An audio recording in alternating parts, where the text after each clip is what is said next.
The holiday season is wrapping up and now it's time to face the financial music. Lots of us dreading looking at that credit card bill after all the holiday shopping and eating.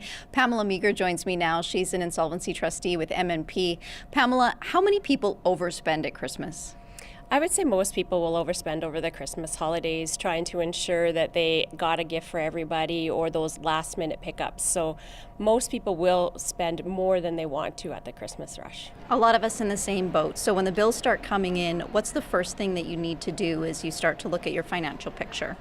The biggest thing is you need to just look at your bills, get the accurate numbers, and start to develop a plan to take care of those budgets. A lot of people pay for things through a credit card because they want to get the air miles or the points for something.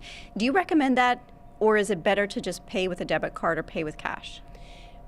Paying on credit to get the points is a very difficult system.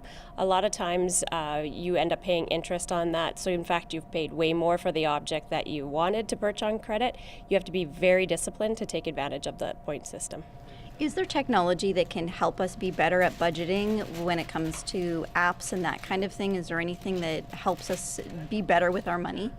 There's multiple ways to be better with money. It's very overwhelming when you look on the internet, you look into apps, you look to everything. My best advice to anybody is do what works for you. Some people just like the paper and pen. Some people prefer app. Some people prefer using the bank budgeting tool through your bank's website.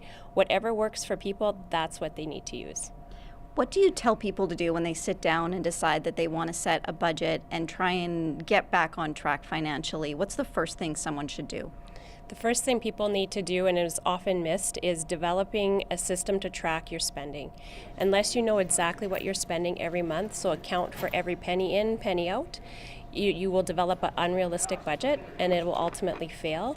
Therefore, you may quit budgeting, but it is the most essential step is to know where you're spending, know exactly what you spend on groceries, exactly what you spend on fuel, then develop the budget, and then you can maximize your payments to your debt at that time.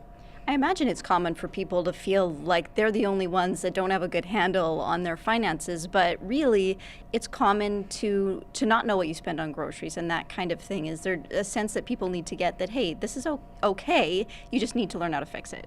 Yeah, absolutely. We do hear that quite often is, it's about this, it's about that number. It's important to know that most people don't know exactly what they spend on everything every month, and that's normal.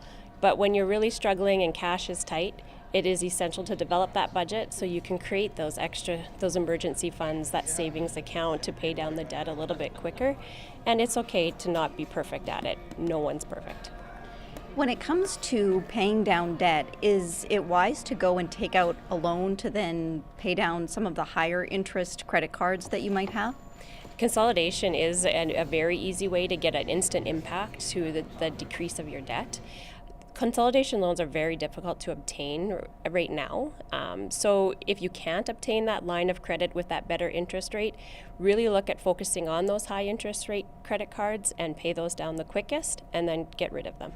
Why do you think it is that we end up overspending? And it's such a golden rule of personal finance is spend less than you earn and then you'd have a little saved. But a lot of people don't do that. Why is it? A lot of it comes down to, everybody just wants that instant gratification or their child needs the next thing. And it's become a little bit of the keeping up with the Joneses world we live in, and the instant gratification is I can have it today, but you've paid 3 times for it after you look at the interest rate you've put on through your credit cards. So if people kind of go back to the basics, save for it, and then purchase what you need. It's a great tool to teach your children as well, as far from a saving perspective, and they understand that concept of money. Thanks for your help today, Pamela. You're welcome. Thank you so much for having me.